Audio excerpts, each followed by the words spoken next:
and it was chosen as the king. But there was one animal which was very wise, you can say very intelligent, very sharp, but it's not very strong. It used to think like this: these people, they don't have brains. They have chosen lion because it looks big, but it doesn't have a big brain. So that night, it moved out of the forest and it went into a small village.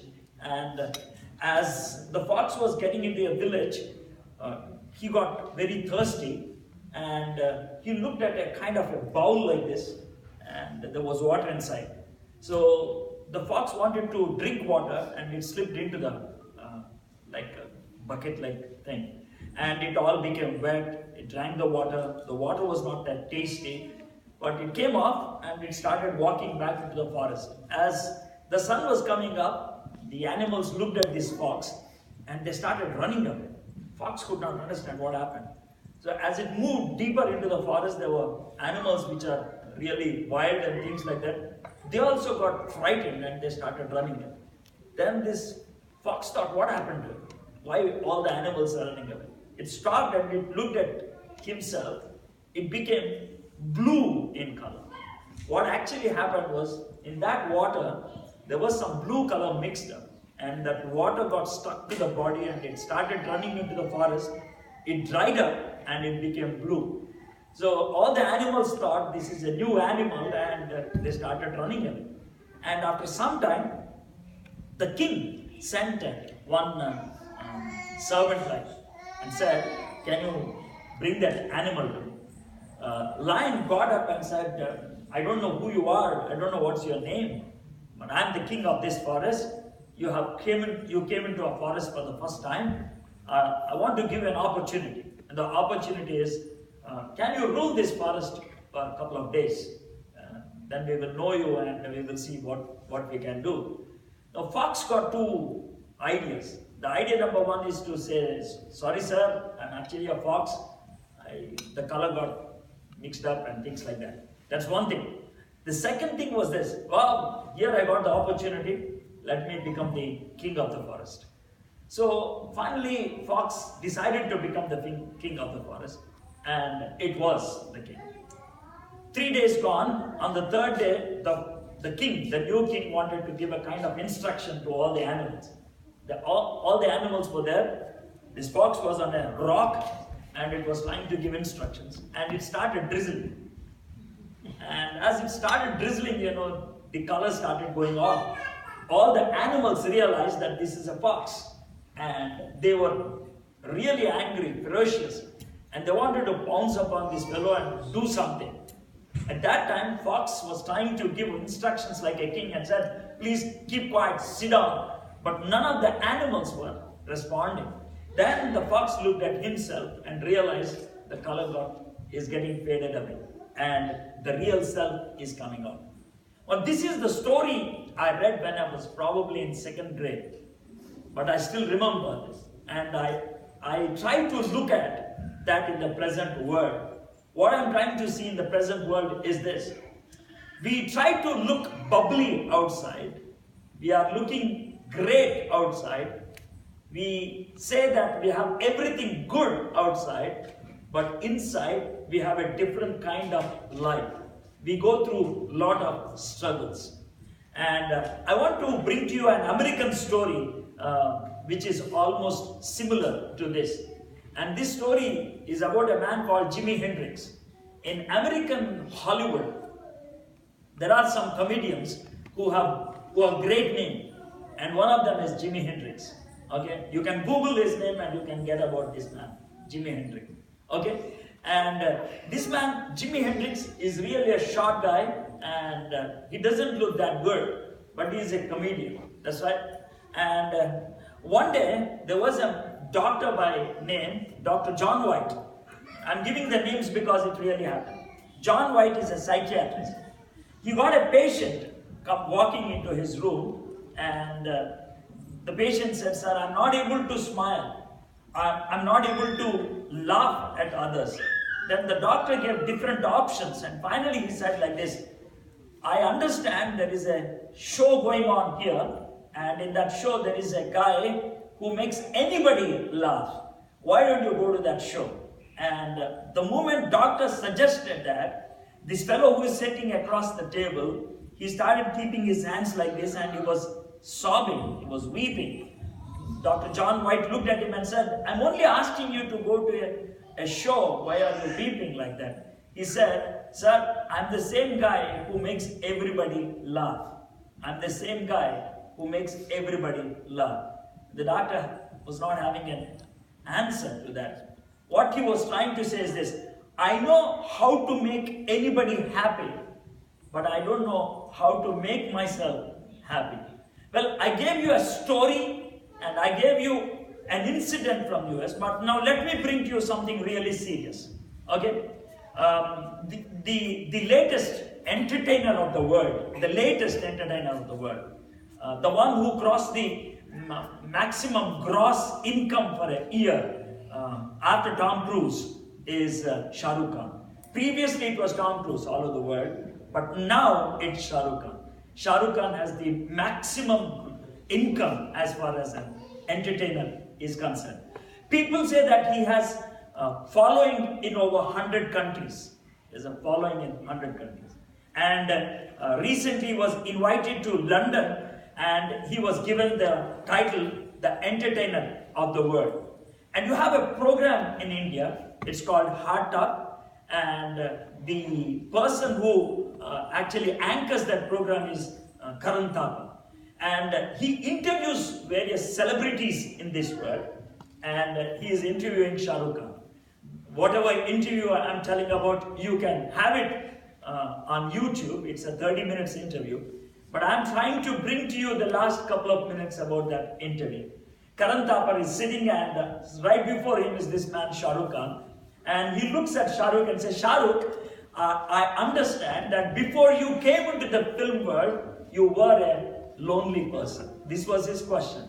Do you know what's the immediate answer Shah Rukh gave? He said, yeah, before coming to the movie world, I was a lonely person. Even after coming into the movie world, I'm a lonely person. What? We understand that you are the entertainer of the world, you have following in over 100 countries, and you say that you are a lonely person. He said, yes, I'm a lonely person. I'm a lonely person. I don't want to be the people, but at the same time, I can't be alone. I struggle a lot. And he says, what you see outside is not what I am inside. And then he asked this question, are you not a satisfied person? Now listen to the answer, what Shah Rukh gives. Probably it came out of his experience. He says, for me, satisfaction is somebody climbing up a mountain. Once he reaches the top of the mountain, he takes a flag, posts it there and walks down. I haven't reached the top of the world. The reason is this: if I say that I reached the top of the world, I have to walk down. I don't want to walk down. I'm always climbing up. Then Karan Thapar logically poses this question. That means you don't have a goal. That means you don't have a target. Do you know what Shah Rukh said? I don't have a goal. I don't have a purpose. I don't have a sense of meaning. I just live for the day. And I pretend to be satisfied person outside, but I am not. I am utterly lonely inside. This is what the greatest entertainer of the world says. He entertains billions of people, not millions. He entertains billions of people, but he himself says, I'm a lonely person. And it's no wonder if someone here says, yeah, I'm also a lonely person. I have a job, I have a status, I have friends, but I can't relate with anybody else. I live a lonely life. So if you're going through that kind of loneliness, if you're going through that kind of depression in your life, I want to speak to you today because I myself went through that kind of depression and loneliness, and in fact, I wanted to commit suicide a couple of times, but something happened in my life that I could come out of it. I live in a city called Bangalore. Bangalore is called the Silicon Valley of India. It's the back office of the world. That's what people say there. And in India, people getting 5-digit salary. Maximum number are in Bangalore. But Bangalore has another name. It's called the suicide capital of India. In 2014 alone, Bangalore city had 1,446 suicides. It's almost 3 a day. And the police say that if there is one suicide case that's been reported in the police station, at least 6 cases are just evaded away. That means every day, at least 20 people are committing suicide in Bangalore city alone. Psychiatrists say if there is a successful suicide, there are at least 50 attempts. That means nearly 1,000 people are attempting suicide seriously in Bangalore city alone because they have money, they have status, they have friends, they have 1,600 pubs in Bangalore city to enjoy the weekends. And every kind of entertainment that's possible in this world, but still they live a lonely life. They live in depression. And I understand that Washington State and Oregon, they have the highest suicide rate in US. Probably because of the gloomy nature. Probably because high-end people live here. I know you're smiling. I don't know whether you're agreeing or disagreeing. Right? And in the world, the highest number of suicides happen from the most technically sound country called Japan. Okay? And that's very important. Thank you. Okay. Right? I'm trying to give all these statistics because you may think that because I'm not educated, I have that feeling. Because I don't have a status, I have this feeling. Because I don't have the technology, that I have this feeling. But I'm sorry. It's not technology, it is not your status, it is not the relations you have in this world. It's something to do with your life. 1948 on August 15th, 1948 on August 15th, a year after India got independence, Jawaharlal Nehru was speaking from the Red Fort, and he gave a beautiful talk on freedom, And let me quote to you what Jawaharlal Nehru said. Freedom is not a matter of political decisions or new constitutions, not even a matter of what is more important, that is economic policy. It is of the mind and the heart, and if the mind is narrow itself and deformed, and the heart is full of bitterness and hatred, then freedom is absent. My friends, what Jawaharlal Nehru was trying to say is freedom is not what you enjoy outside. Freedom is what you enjoy inside. You know the colas that are sold in India, Pepsi Cola and Coca-Cola. When Coca-Cola was entering India, Pepsi was having a lot of issues, you know. They were trying to prepare various ads so that they could counter Coke. So during one new independent season, they hired Shah Rukh Khan, offering him 9 crores for a 30-second advertisement. 9 crores for 30-second advertisement. And the advertisement goes like this. In India, we have freedom to laugh, we have freedom to cry. We have freedom to eat spicy food, we have freedom to eat sweet food. We have freedom to make others fools, we have freedom to become ourselves fools. He goes on giving a list, and then he takes a Pepsi bottle and says, we lack only one thing, Azadi Dil Ki. I don't know how many of you remember that. Azadi Dil Ki. If you understand a little bit of Hindi, what he means was this. We are lacking only one thing, the freedom inside. Azadi Dil Ki. We don't have that. We want freedom inside. What gives us freedom? What gives us joy? When can we be free inside? People think that if we go back maybe thousands of years, probably people were free at that time. I don't think so. One of the holiest books that are read in India is Bhagavad Gita. It's 18 chapters, 720 slokas.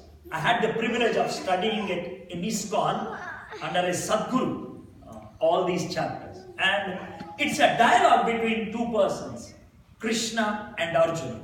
Krishna was carrying the chariot and Arjuna was sitting on the top, and both of them having a conflict, in fact. Krishna wanted Arjuna to wage war against his brothers. Arjuna says, I don't want to do it. So the struggle goes on.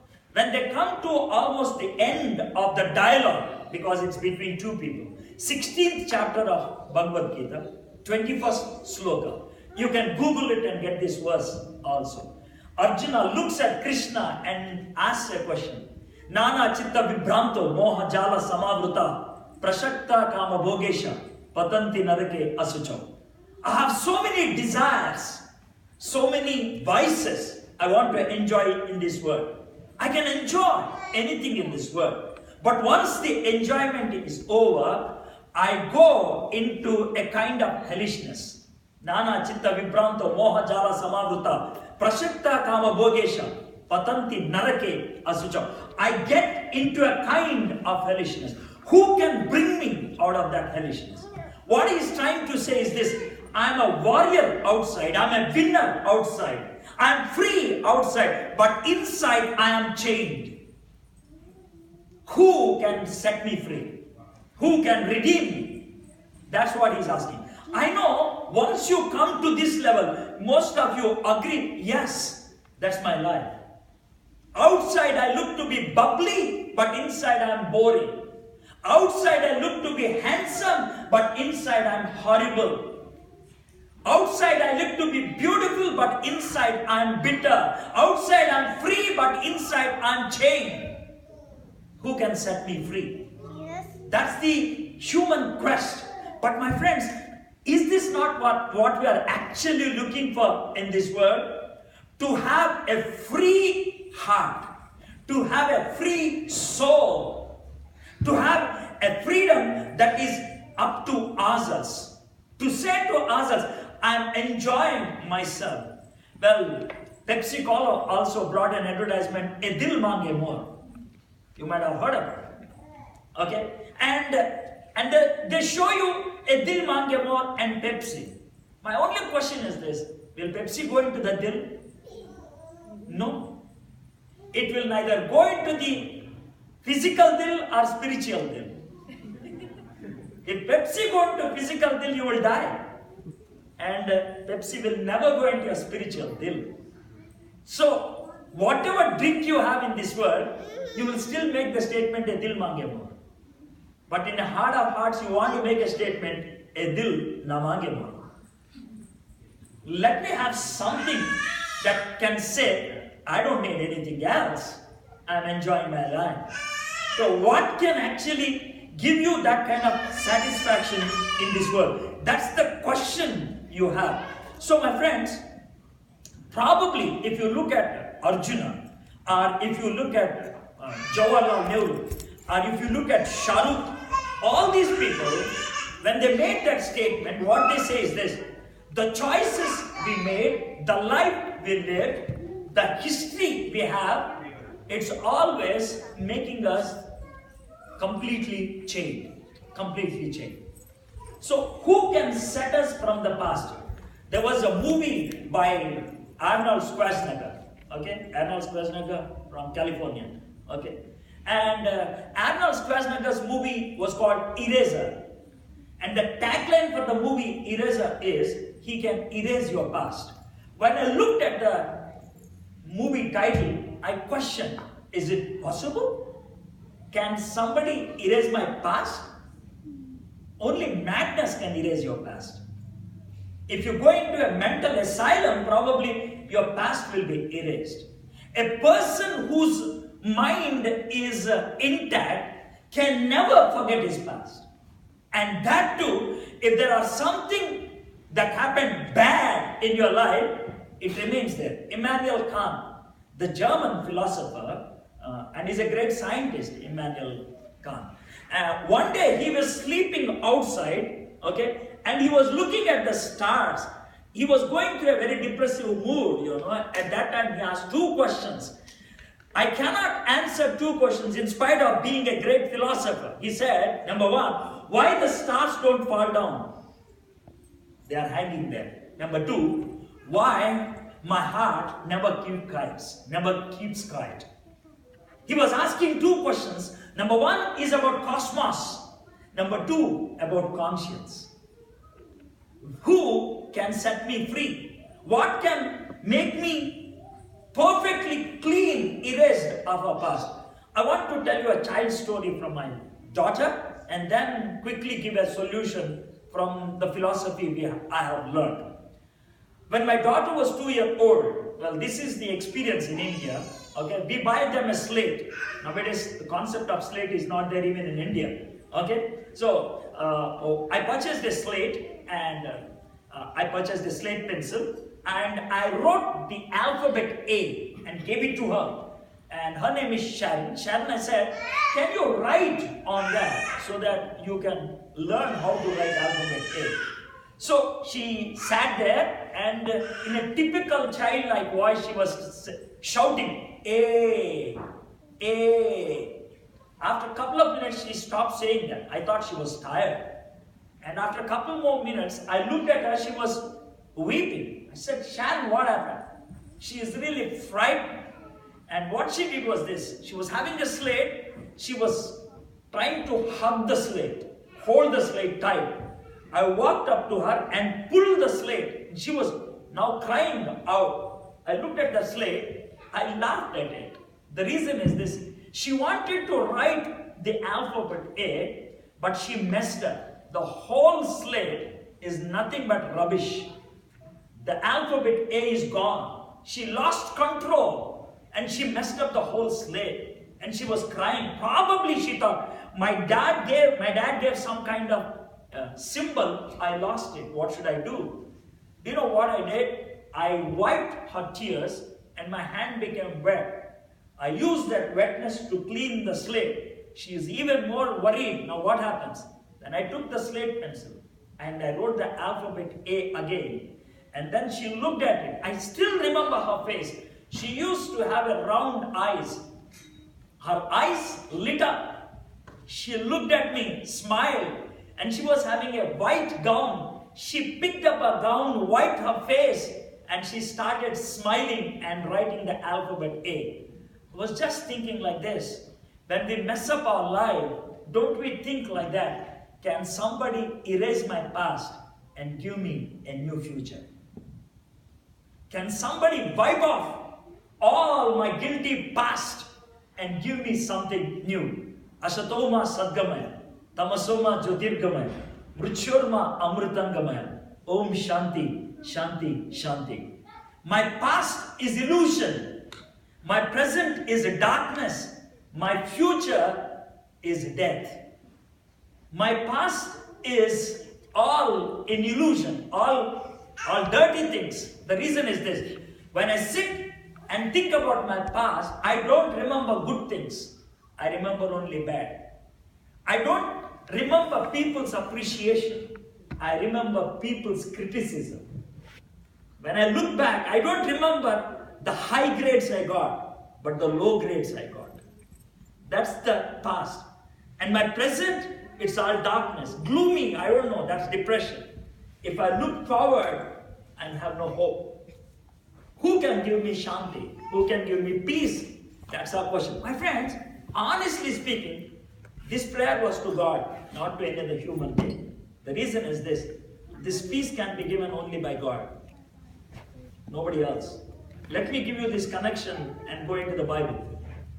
Blaise Pascal, the one who gave us barometer, the one who gave the idea of differentiation that led to the concept of computer. Okay? Blaise Pascal was an atheist. His sister became a Christian. And she used to tell Blaise Pascal about Jesus Christ. And Blaise, he just threw the answers. One day he was going on a cart that is driven by two horses. As he was going on that cart, the horse one of the horse started jumping, and they were exactly at that time crossing a bridge. And this cart started drifting into the river, which was flowing in full length. And this man, Blaise Pascal, doesn't know how to swim. So he started holding on to the cart and started screaming, "Help, help." Somebody who was going on the road, on the bridge, picked up Blaise Pascal. When Blaise came onto the top, people asked him, "Blaise, when you are drifting into the river, what came into your mind?" Do you know what answer he gave? "You thought that science came into my mind." No. What I thought at that moment is not science, but a savior. Science cannot help me at that time. Savior can help me.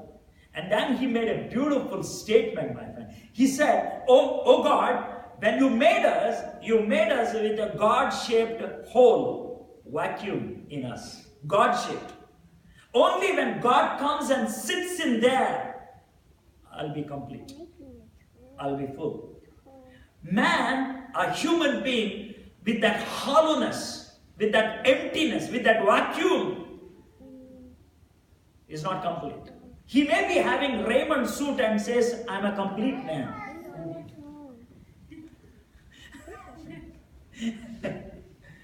And he can go to pantaloons and say, "Wear an attitude." He's only wearing an attitude. Okay? That's the lifestyle we are in, my people. And we are not complete inside. Completeness comes from inside, not outside. Attitude should be born inside, not wearing outside. So that's the life we are supposed to. What can give us that kind of completeness? What can give us that joy, satisfaction? I want to tell you a story and then look into some of the statements he made and finish it up. There was a king by name David. He's one of the topmost kings ever ruled Israel. Even today, if you go to Jerusalem, it is called the city of David. The flag of Israel has the star, and it is called the Star of David. When Jesus was born in Bethlehem, it was called as the town of David. So David is a very great king. And God also liked David very much. God called David, "Mera dil ka tukda," man after my own heart. So that's how David was looked at. David was a very successful king. When he was a small kid, he could kill Goliath. And the story of David and Goliath gave Rajamouli an idea of taking out that movie Eagle. Okay, Rajamouli, when he was giving a talk on the movie Eagle, he said, "I got the motivation after listening to the story of David and Goliath." Okay, so I'm just trying to link you up so that I'm not speaking something which is not common for us. Okay, so this guy David, being a shepherd, finally God made him a king. He waged 17 wars, and he was a very successful man. But one day he made a mistake. The mistake was this: he was supposed to go to a war. He did not go. He had a lot of pizza on that day, and he probably could not find thumbs. So he was walking upstairs, okay, to see that his tummy may get normal. As he was doing that, he peeped one side. There was a washroom that was topless, and there was a lady taking bath. So he looked at that lady. He was 50 plus at that time, but still he was not able to contain himself, stop himself, restrict himself. Came down, but because he is a king, he called one of the servants and said, "On this side, third house, do you know who is living?" That guy gave the complete profile of that girl. And he said, "I want that girl." The girl came and he just enjoyed with her, washed himself off and thought everything is cool, nice. But after 3 months, that lady comes and says, "Sir, I'm pregnant. Where's your husband? He went to war 6 months ago." To hush it up, what all he did was this. He called that husband, and when the husband was not budging to go with his wife, he killed that husband. And when this lady, Bathsheba, her name was Bathsheba, when she became a widow, he wanted to show up to the people that he's a great king. He said, Bathsheba is a widow. I want to marry her. And that's how he married. And he thought nobody knows the mistake he committed. An adultery with a person. And a murder to cover up that adultery. That's the lie. One day, when he was sitting on the throne, just like that, the servant comes and says, "Sir, somebody came to talk to you." And one person comes. Probably he's very old. He walks in and says, "King, yeah, tell me. I'm writing a book." "Okay. I just want to tell you the idea of the book." "Okay, tell me what's the idea." "The idea is this. There were two guys. One guy has 100 sheep. Another guy has only one small one. And this 100 sheep fellow, he got a guest. And he wanted to make biryani. To make a biryani, what all he has to do is this. He has to kill one of it. He doesn't want to kill. So what did he do? He was just looking aside, and his neighbor's single one is walking alone. He peeped. The door is locked. So what he thought was this. He jumped the wall, picked up that lonely fellow, killed him, and made biryani. The moment this fellow was telling the story like that, king gets up and said, "If such a person is there in my kingdom, I will kill him. I will massacre him. That and this is making." And this man looks up and says, "King, I want to tell you one thing. There's no need to become so emotional. You are that fellow. You are that fellow." And King David looks at him and says, "Why? Because you are the king. God gave you everything, but you have taken Bathsheba, somebody else's wife. You abused her, killed her husband, made her a widow. To cover it up, you became her husband." The moment this man, his name is Nathan, Prophet Nathan, speaks like that to David, David becomes so upset. But because David is a good writer and a good singer, at that moment, he wrote a song. He wrote a song. It's a huge song, but I want to read 3 verses to explain the agony he was going through and how he could come out of that agony. If you have your Bibles, open with me to Psalm 51. Psalm 51. Psalm 51. If you don't have Bibles, no problem. I'll read. Okay? Psalm 51, it goes like this. A psalm of David when the prophet Nathan came to him after David had committed adultery with Bathsheba. So I gave you the background.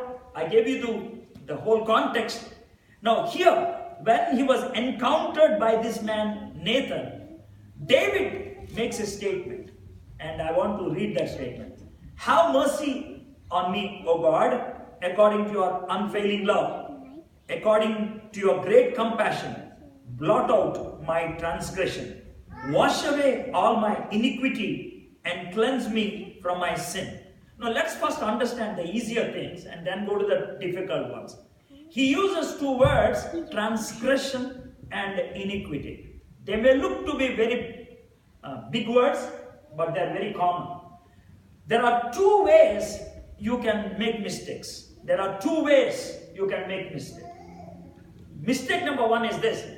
If you ask your daughter to sit there, if your daughter is not sitting, you get angry. She's not doing what she's supposed to do. That's called iniquity. Second thing, you can ask your daughter to be in this room, not to go outside the door. But if your daughter goes outside the door, that's the other thing you think she has done something wrong. She has crossed the border. That's called transgression. In all our lives, we become guilty of only 2 things. Anytime, only 2 things. When you look back, you say like this, "Oh, I shouldn't have done like that." That's transgression. "Ah, I missed that opportunity. I should have said like that." That's iniquity. That's what Arjuna was telling. When I look back, the hellishness comes in. What can bring me out of that hellishness? So David was saying, "Lord, who can blot out?" Why is he using the word blot out? He's using the word blot out because I want a white paper. The way my daughter, when I cleaned up the slate and gave the new alphabet, she felt so happy. He was telling, Lord, can you wipe out the sin that is on my soul? Can you wipe out the evil feeling that I have on my soul? Can you do it? The word blot out is there because, let me tell you one thing. People who used pen 25 years ago, you know there were two kinds of pens at that time. One is called ink pen, the other one is called ball pen. If you write anything with ball pen, it's there. But if you write with an ink pen, and if water falls on the paper, what happens? It washes off. David lived in a world where they do not know what is a ball pen. They only know ink pen. So, anything that is written on a paper, if water falls, it vanishes. So he took that imaginary thing and said, God, I have written the sin on my heart. Can you clean it off? Can you clean it? What a beautiful thing. Papoham papakarmaham papatmam papasambhavet trahimam deva saranagatotsale. My thinking is sin. My deeds are sin. I am dying in sin. O Pundarikaksha, can you wipe out the sin? That is the prayer. David was doing that prayer. And when he was looking at God, see what are the statements he was using. Have mercy on me, O God, according to your unfailing love. I like the word unfailing love. What do you mean by unfailing love? Love is always unfailing, first of all. If it is failing, it is not love. If it is stopping, it is not love. If it is looking for condition, it is not love. We have two kinds of love in this world. We have two kinds. One love is called because, the other love is called if. Let me tell you what is because love. You have a long hair, therefore I love you. You drive the vehicle so fast, that's why I love you. You have a six-pack body, that's why I love you.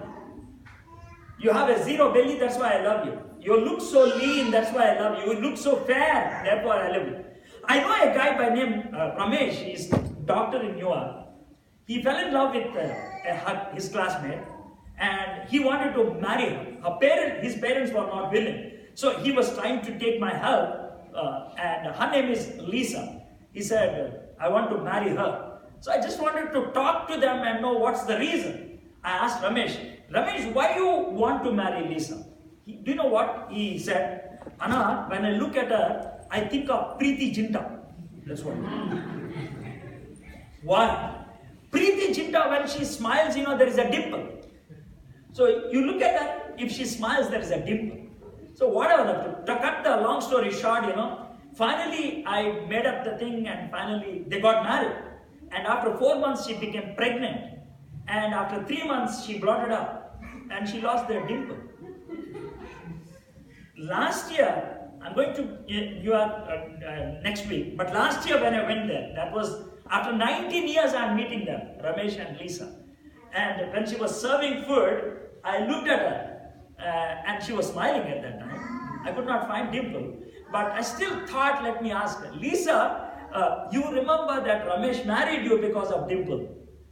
What happened to your dimple? Anna, it went off after 4 months.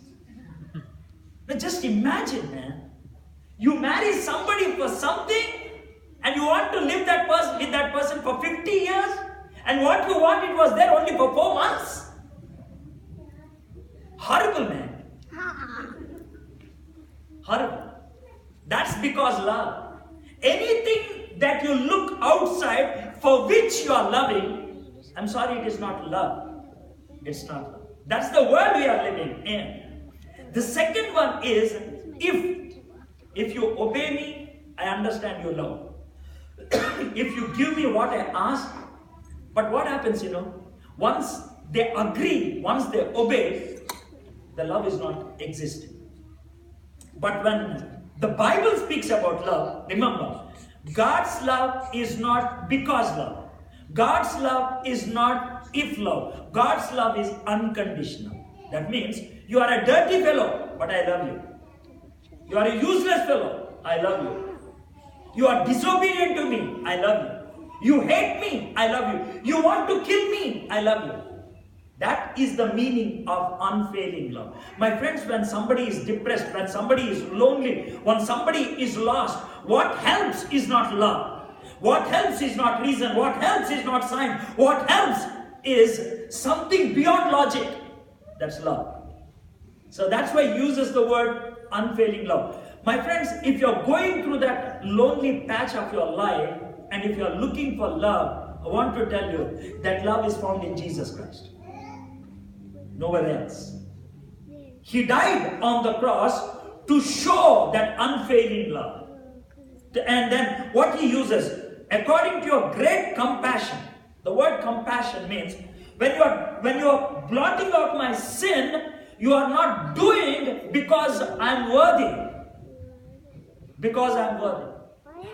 You still love me, that's why you want to blot it out. So when you go to Jesus Christ, he won't ask you questions. He won't say, why did you do like that? He will just accept it. Jesus was telling a story of a prodigal son. The son went away from daddy, and when he was coming back, daddy never asked him, why did you go away? What kind of lifestyle you are having now? He just accepted. That is unfailing love. That is compassion. Once you have that compassion, once you have that love, your humanity becomes complete. I like this so much. I don't know whether you watch Raymond's advertisement. It goes like this. This man was about to go to the office. He was about to have his buttons to his blazer, and he's having a black Raymond suit. When he was having that black Raymond suit, he has a small girl. Probably she's 1 year old, and she's sitting on a couch, and she looks up and lifts her hand. And remember, a 9-month or a 1 year old girl, to take her is a real risky thing when you are about to go to office. It's a real risky thing. Am I right? And she was wearing pink frock. And what he does is this. He takes that girl, 1 year old girl, and that girl puts her pink hand on the black suit. And then the statement comes, be a complete man. The completeness comes in relation, not in what you're wearing. We are looking for a relation that survives even death. My friends, if you're looking for that, I think it's in Jesus. The reason is this. He died on the cross to remove the sin. He rose again from the dead to have a complete relationship with us. Nobody else in this world. Nobody else. And that's why, if you can come to Jesus, it sets you. Let me read one more statement about this man David and conclude. Verse 17. 16. You do not delight in sacrifice, or I would bring it. You do not take pleasure in burnt offerings. The sacrifice of God are a broken spirit, a broken and contrite heart. Oh God, you will not despise. Will God be satisfied if I kill some animals? My life is equivalent to few animals. My life is more than that. You will not be satisfied if I bring some sacrifices. But what you want? How can you clean my heart? What you want is this, a broken heart. Broken heart means, God, I'm unable to solve this problem in any way. I'm coming to you. That is brokenness. That is confession. If you are able to say that, Jesus will accept you. Whoever you are, whatever you are. He will give you the real freedom. Let me give my small testimony, my experience, and then wind it up, my friends. Okay?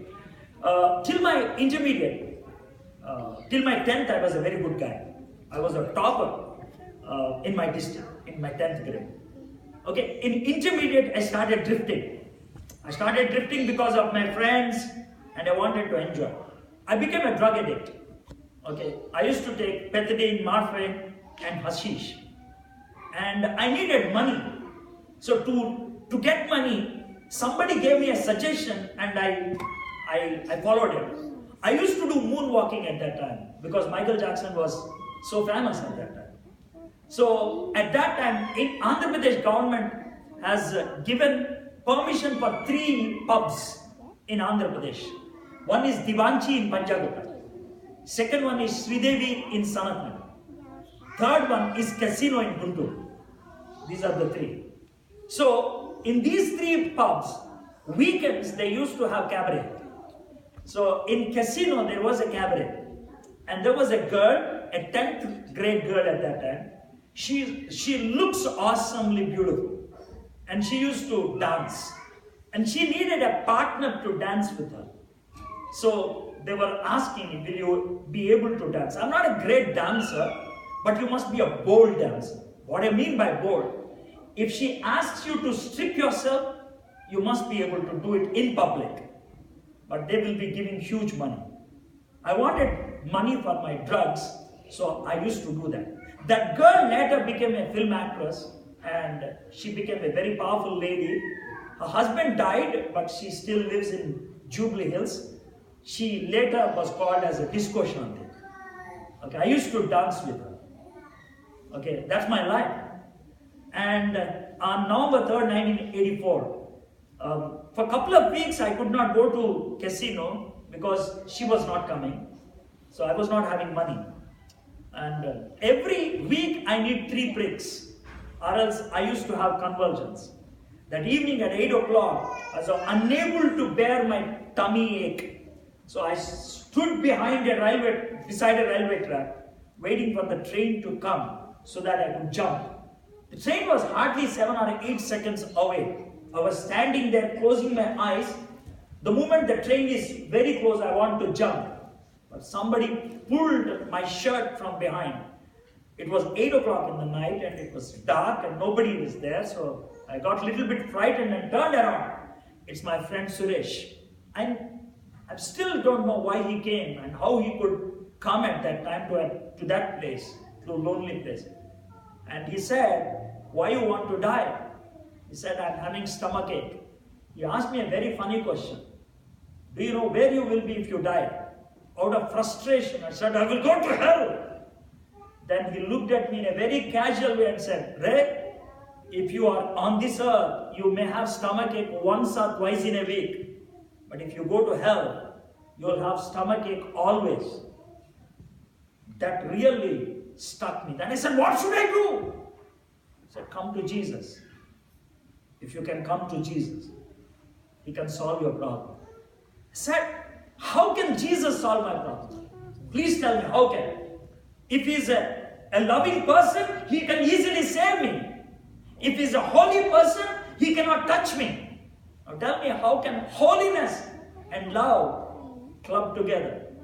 He said, Ray, I will make you to answer that, he said. He said, just imagine a small kid came to you, weeping. You ask that kid, what happened? That kid shows another kid and says, that fellow has kicked me. Usually, kids will not be happy if you say, okay, I'll give you candies, I'll give you balloons. They will be happy only if you can do one thing. You call that fellow and kick that fellow. But what happens? This fellow will stop crying and that fellow will start. Now my question is this. Do you have a solution where both of them can smile and go back? I thought for a while and said, yeah, I have. He asked me, what is that? I will call that fellow, Ray, come here. He comes with a lot of fear. And I will wink my eye at him. And he will cool down. Then I'll keep my hand on his back and I'll kick not him, but my hand. This fellow thinks, I'm satisfied because he is kicked. And that fellow turns back and says, fool, I was not hurt. Both of them will go happy. He said, very good answer. And then he asked me one more question. Here is a trickish question. Can you tell me who will cry here? Who will cry? Both are smiling. No. There is somebody who is crying. After a second I said, it's me who has to cry. Good. That's God. God's holiness said, you must be punished. God's love said, you cannot be punished. He punished Himself, cried, wept, went through all kinds of sorrow, died on the cross, so that you may be happy. And that stuck me. And I said, what should I do? I said, now pray. Ask Jesus to come into your heart. My friends, I prayed. I asked Jesus to come into my heart. That's why my life got changed. You might be thinking that by profession I'm a preacher. No, I'm a mining engineer basically. And an advertisement person. That's the reason I use a lot of advertisements in my preaching. Okay, I'm a guy. But God gave me a passion to tell somebody what gave you joy. That's the reason. I'm not here for publicity or for popularity or for that case money. You know, I'm the only Christian anchor in all over the world to consistently host a program beyond 10 years. 2 years back, I came to Tennessee to receive that award, international award. The only Christian anchor all over the world. I have name, I have celebrity status if you want, but I don't crave for it. I don't look up to it and say that is giving me life. But the real joy that comes to me is because of my relation with Jesus Christ. So my friends, I'm not asking you to change any of your externals. You can have all your externals you have. Why don't you have Christ in your life? That gives you freedom from inside, joy from inside. He takes care of all your things and gives you the complete joy. I want to share one more event. It just came into my mind now. I want to share this and I want to conclude. What Jesus can do to you when you are completely lost and all. 7 years back, this happened. Yeah, 7 years back. It was my birthday. I went to Barbecue Nation, you know that, in Bangalore. So we booked a table and we went to that. And they said it takes some time to set the kebabs and all those things. You have a theme park there you can play. I have two daughters, elder is Sharon, elder is Shiny. So they both ran there, they wanted to play bowling. They paid the money and both the names came on the screen. Sharon threw the ball, she got 7. And then Shiny picked up the ball and she wanted to throw. The ball went along the wall and she did not get any points, not even 1 point. Then Sharon threw the second time, she got 10. Her score is 17. Now Shiny takes the ball, you know the 3 holes, she keeps those fingers and she was trying to rotate it, the ball fell on her toes. I know it's painful, but still she wanted to win. She picks up that ball and she wanted to throw. And at that time, my friend Chandu, who is now working in Doha, Qatar, in L&T, he walked towards her side and he put his hand on Shiny and said, "Shiny, can I play for you?" I thought he's really disturbing her. But Shiny, in a fraction of a second, looks up and says, "Okay, Anna, pray." And she moves away, giving the ball to him. And Chandu takes the ball and he throws it. And he gets a perfect 10.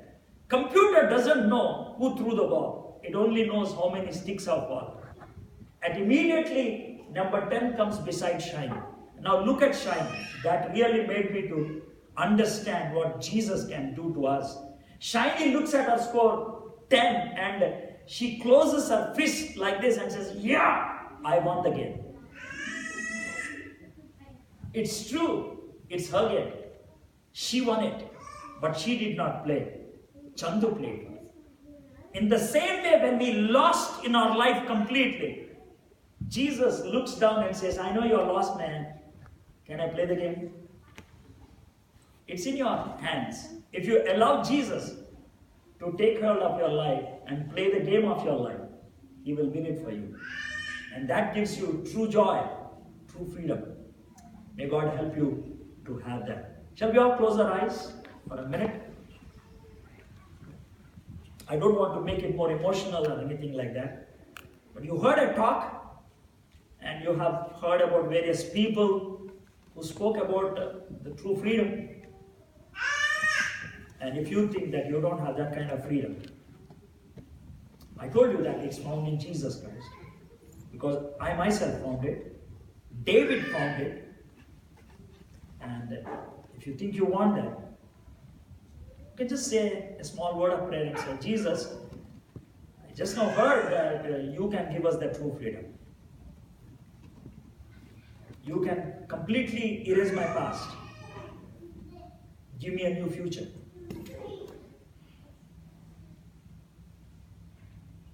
If that's true, I want you to come into my heart. You speak with him as you speak with any friend, but be honest. And I believe that works in your life.